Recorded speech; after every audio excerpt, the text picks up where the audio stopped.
Volvimos de la tanda, ya se nos fue un panelista. Se nos fue Sergio Díaz, tenía que hacer unos temas personales. Bueno, pero vamos a ir ahora para poder analizar, ¿no es cierto?, con nuestros invitados desde la sociología y obviamente desde el derecho, un video que ha recorrido las redes sociales del profesor de Derecho Constitucional Jaime Baza, en una comisión de los derechos humanos en donde se analiza este toque de queda y este estado de emergencia en el fondo que designó el presidente y que habla un poco de que no sería tan legal ya desde el derecho. Vamos al video, Franco, por favor. Sin embargo, estamos aplicando la Ley Orgánica Constitucional del 85, que no solamente está desfasada respecto de la normativa constitucional vigente, al punto de que hay artículos de la ley que remiten a normativa constitucional que ya no existe, lo que por sí solo ya es un absurdo, sino que además la normativa legal vigente, la ley orgánica, no satisface los mandatos constitucionales que habilitan la restricción al ejercicio de los derechos fundamentales. No lo satisface. Por ejemplo, el artículo 44 de la Constitución señala: una ley orgánica constitucional regulará a los estados de excepción, así como su declaración y la aplicación de las medidas legales y administrativas que procediera a adoptar bajo aquellos. Dicha ley contemplará lo estrictamente necesario para el pronto restablecimiento de la normalidad institucional. Eso no está en la LOC vigente. ¿Por qué es del 85? Más encima, la normativa constitucional le confiere estas atribuciones excepcionales al presidente de la República. Se las confiere al presidente de la República. El artículo cuarto de la Ley Orgánica Constitucional vigente de Estado de Excepción, 18.415, señala: declarado el estado de emergencia, las facultades conferidas al presidente de la República podrán ser delegadas, total o parcialmente, en los jefes de la Defensa Nacional. Podrán ser delegadas. Eso quiere decir que tienen que ser delegadas. O sea, los jefes de la Defensa Nacional no pueden ejercer las facultades presidenciales en estado de excepción si el presidente no las delega expresamente. ¿Qué es lo que ocurre, señor presidente? Todos los decretos supremos que han sido dictados hasta la fecha, que son 16, remiten al artículo 5 de la ley 18.415. Artículo 5. ¿Y qué es lo que dice el artículo 5? Para los efectos de lo previsto en el inciso primero del número 6 del artículo 41 de la Constitución, artículo que ya no existe, el jefe de la Defensa Nacional que se designe tendrá los siguientes deberes y atribuciones, y enumera 7 deberes y atribuciones. Esos 7 deberes y atribuciones son deberes y atribuciones que la ley le confiere al jefe de la defensa. No son las atribuciones especiales que la Constitución le confiere al presidente. El presidente no ha delegado las facultades excepcionales que le confiere la Constitución. No las ha delegado. Todo lo que estamos viendo es de facto, es un estado de sitio de facto. Sin control, pero lo peor de todo, sin responsabilidad política. Porque el sentido que tiene la exigencia constitucional de la delegación presidencial radica precisamente en que el presidente de la República es responsable políticamente por lo que hace. El jefe de zona naval no, pero el presidente sí. Entonces hay que preguntarse por qué el presidente ha dictado 16 decretos supremos y en ninguno de ellos ha delegado las facultades que la Constitución le confiere para limitar el ejercicio de los derechos fundamentales. Esa es la primera pregunta. Y que el presidente debiera contestarla ahora. ¿Qué es lo que pasa aquí? ¿Que acaso las formas jurídicas no tienen sentido? ¿Acaso las formas constitucionales no las vamos a respetar? Luego hay que preguntarse por qué, señor presidente, por qué las autoridades navales y militares están restringiendo e incluso suspendiendo el ejercicio de derechos fundamentales que no están autorizados para este estado de excepción. Eso es inaceptable. Es inaceptable. Salvo que reconozcamos que el derecho no vale, salvo que reconozcamos que las formas jurídicas están a disposición de la autoridad militar, y salvo que reconozcamos que la Constitución es una hoja de papel. Ya. Bueno, no. Fuertes declaraciones, Rodrigo, de tu colega, ¿no es cierto? Jaime Baza, experto en derecho constitucional. No sé si tú lo habías escuchado. Me gustaría saber tu apreciación de esto. La verdad, yo creo que mucha gente que nos está escuchando también. No sé si recuerdan, Baza fue el mismo que tuvo el entrevero con el tema de la chaqueta, ¿se acuerdan? De que le pidieron en la Cámara de Diputados que se colocara chaqueta e hizo la referencia a un montón de situaciones. Ahí se hizo conocido. Hoy día, ser profesor de Derecho Constitucional y ser un rockstar son cosas bastante diametralmente opuestas. Sin embargo, a partir de este video viralizado, hoy día Baza se ha puesto en una posición bastante interesante y expectante respecto a muchas cosas. Ahora, a mí también me ha llamado mucho la atención como un tema que durante mucho tiempo, que por lo menos a mí me tocó realizar docencia respecto de él, va generando en la gente una empatía que probablemente nunca antes había generado un tema de derecho. Y esto tiene que ver hasta cierto punto con las propias necesidades de las personas. Entonces, hoy día nos preocupamos de la Constitución y efectivamente nos damos cuenta que esta Constitución es un engendro que no la entiende nadie. ¿Por qué? Porque efectivamente la Ley de Estados de Excepción Constitucional, Ley Orgánica Constitucional de Estados de Excepción Constitucional es de año 1985. Y la Constitución, recordemos que se ha reformado aproximadamente 45 veces, hasta llegar al texto definitivo que es el que asume Lagos en el año 2005. Y que después se siguió modificando. Sí, pero en términos casi nada fundamental. Entonces, efectivamente, hoy día nos encontramos con una situación de una referencia que hace una ley a un artículo que ya no existe. ¿Ya? Entonces, si tú te quieres poner, podríamos decir, exégeta de la norma, lógicamente hoy día habría una ilegalidad. Pero ¿quién era el encargado de hacer presente esa ilegalidad? La Contraloría General de la República. Y no la hizo. Y no lo hizo. No el Tribunal Constitucional. No, porque los decretos, la toma de razón de los es de decretos la Contraloría, es de la claro. Contraloría. ¿Cómo no? Y hay una historia que a esta altura ya parece como copucha, que sacó un momento el diario La Tercera, que el Contralor Bermúdez se encontraba de viaje en El Salvador cuando ocurrió esta situación de los decretos, y que se llamó a la subcontralora Dorothy Pérez, ya, para que hiciera el proceso de firmar estos decretos, dándoles la autorización. Y que aproximadamente la señora habría salido en pijama de su casa aproximadamente a las 9:30 de la noche y lo hizo. Se lo llevaron incluso por mano desde la Moneda hasta la Contraloría que está al frente. Porque tiene que concurrir a la o sea, efectivamente, la Contraloría tenía que avisarlos. No, de acuerdo. Entonces, la Contraloría estimó de que no era necesario tomar razón de ellos. Sin embargo, tampoco los representó. Ahora, y lo que justamente hace presente Baza es el hecho de que, al no haber establecido la delegación de facultades, todo lo que operó las Fuerzas Armadas interviniendo habría sido de facto. Porque el único que tenía las facultades para restringir y que no las delegó expresamente era el presidente de la República. Estoy entendiendo con eso de que los decretos, los 17 sí, claro. decretos, eso, la verdad es cosa que yo los recibí, sí, pero reconozco que no los leí. Sí, conforme. Estos decretos, en esos decretos el presidente no delega. Efectivamente, no delega sus facultades. O sea, está mal, claro, por eso que habla en el... Ahora, si tú me preguntas si la acusación constitucional tiene algún basamento desde el punto de vista jurídico, yo creo que efectivamente el presidente actuó al margen de la propia Constitución del 80. Sin embargo, tenemos que entender que la Constitución Constitucional es un juicio de carácter político. Sí, claro.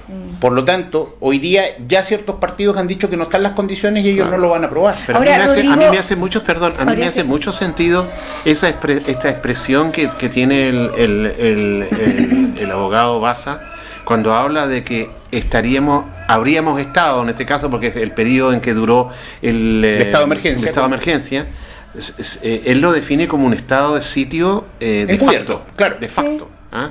O sea, a mí me hace fortísimo sentido por todas las evocaciones que significan lo que la historia de Chile conoció en el periodo de la dictadura.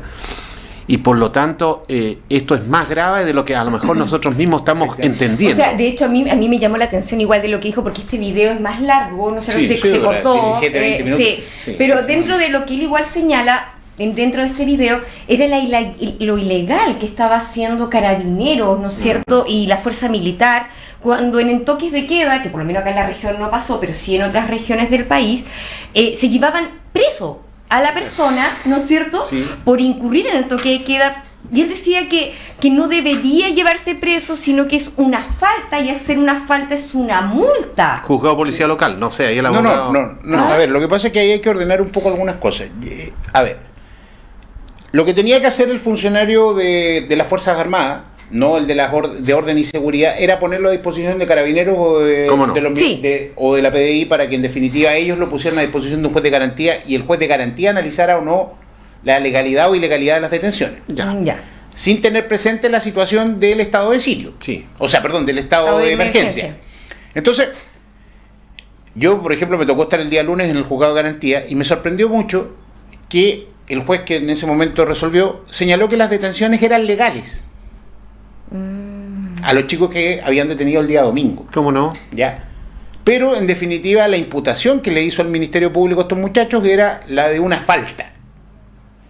Sin embargo, la falta contemplada en el Código Penal, que es la falta de, por ejemplo, desórdenes públicos, o de arrojar mobiliario público con la intención de obstruir las vías de acceso o las vías, digamos, de las calles. ¿Ya? Entonces, efectivamente, a estas personas se les imputó responsabilidad penal. Y se les imputó responsabilidad penal a partir de que se declaró legal su detención. Entonces también ahí nos encontramos con una situación bien especial. Si uno analiza, por ejemplo, cuál fue el resultado de todos los recursos de amparo que se presentaron a nivel nacional, todos fueron rechazados. Todos fueron rechazados por las Cortes de Apelaciones. Sí, efectivamente, haciendo presente que en definitiva esto lo iba a ver el Ministerio Público. Por lo tanto, el Ministerio Público también tiene un principio de objetividad.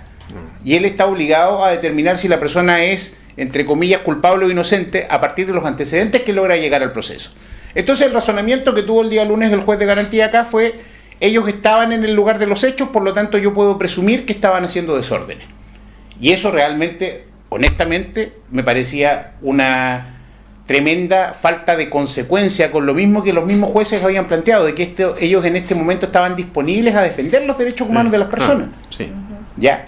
Entonces, esta discusión posterior respecto de la legalidad o no del estado de excepción no dice relación necesariamente con las resoluciones que tomó el Poder Judicial. De acuerdo. Porque el Poder Judicial no hizo ese análisis. Al que le correspondía hacer ese análisis era la Contraloría General de la República. Y no se hizo. Y no lo hizo. Ahora, yo quería volver a un punto que dice relación con la... y que, digamos, sería como una derivada del razonamiento que hace Rodrigo, y que dice relación con la violencia callejera que hemos visto, el vandalismo y que ha ocasionado... Sí. Hay una foto, mientras usted habla la podríamos mostrar, son como 3-4 fotos, ahí la está, que pasó acá en Magallanes el día lunes. Ahora, la noche. Digamos una cosa, sin perjuicio del rechazo transversal que ha habido al ejercicio de este tipo de acciones violentas, de destrucción, en este caso de infraestructura pública, ¿no es cierto? Sin perjuicio de eso, o de infraestructura privada, me ha llamado la atención observar, y también en videos que se muestran de otras regiones del país, respecto de cuáles fueron los objetivos o los blancos, entre comillas, de esta violencia urbana, ¿no? Todavía no lo voy a calificar como desórdenes, como diría, ¿no es cierto, Rodrigo, o como vandalismo, porque yo creo que hay una serie de connotaciones que hay que aclararlas. Fíjate que estas formas de violencia apuntaron a 2 o 3 de los símbolos más característicos del poder económico en la sociedad chilena de hoy: bancos, AFP, los grandes supermercados, ¿no es cierto? Y a lo mejor se me escapa algún otro... Compañías de teléfono. O compañías, las empresas telefónicas. Multinacionales Entonces, de telefonía. No es tan irracional esta violencia que nosotros hemos visto. Sin lugar a dudas que la condenamos.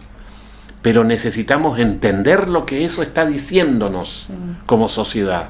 Cuando usted tiene en el centro de una ciudad las ventanas o los ventanales precisamente de este tipo de instituciones, alguien nos está diciendo: esos son los causantes, o esos podrían ser los causantes de las injusticias y de las desigualdades que nosotros hemos, contra las cuales estamos protestando. Eso sin perjuicio de lo cual, naturalmente, requiere de un análisis un poco más a fondo. Ahora, yo creo que aquí... Nos quedan 2 minutos, ya, chicos, para ir cerrando. Hacer una especie de conclusión a partir justamente que estamos tocando el tema del vandalismo. Yo creo que hay que precisar que el vandalismo es un efecto, no la causa.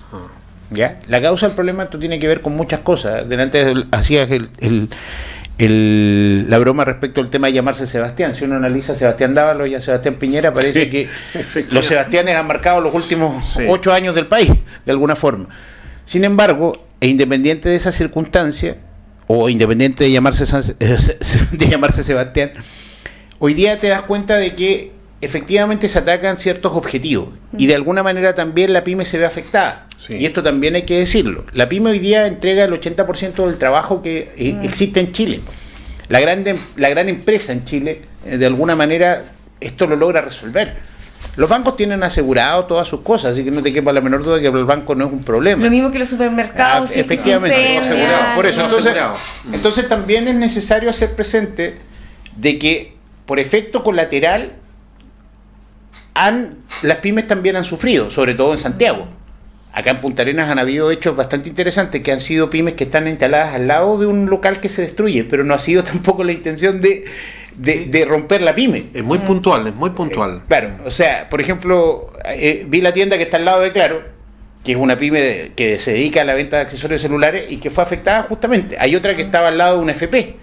Sí. Y que también fue saqueada. Como dicen ustedes, porque ya tenemos que cerrar el programa por tiempo, podríamos seguir conversando, pero no se puede. Es el descontento, ¿no es cierto?, con este sistema neoliberal acumulado. Y ya tenemos claro cuáles son los focos. Bueno, para poder finalizar y agradecer a los invitados y que dijeron las cosas desde su experiencia, ¿no es cierto?, desde la experiencia de la sociología, desde la experiencia del derecho al pan, vino. Vamos a cerrar el programa con una canción, un video que igual está en las redes, de distintos músicos chilenos y que tiene que ver con el derecho de vivir en paz. Vámonos, Franco, a finalizar el programa. Gracias por su sintonía.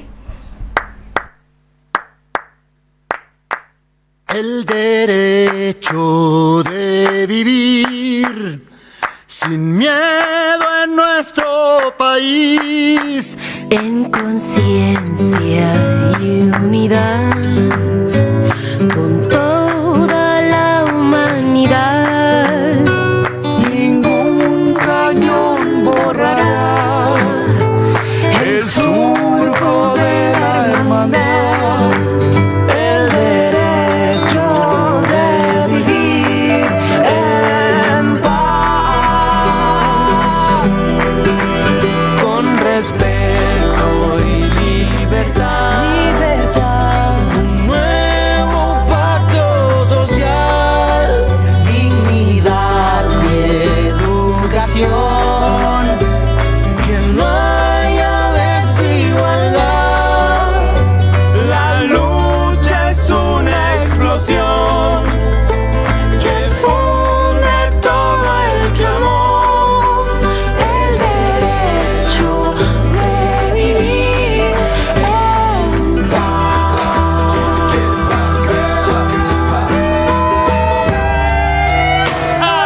Con respeto y libertad y un nuevo pacto social, que no haya desigualdad.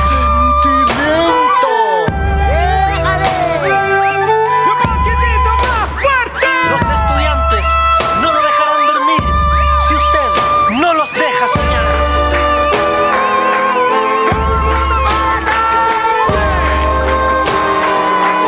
¡Vamos, vamos! ¡Este es el cambio! ¡Viva Chile, mierda!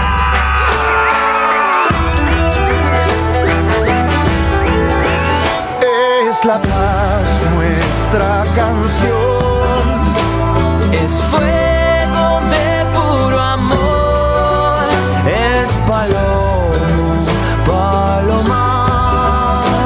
olivo del olivar, es el canto universal, cadena clara triunfal, el derecho de vivir en paz.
Radar Comunicaciones, radio, televisión e internet presentó Al Pan Pan, Vino Vino. Conduce la trabajadora social y psicóloga Silvana Gómez Oyarzo.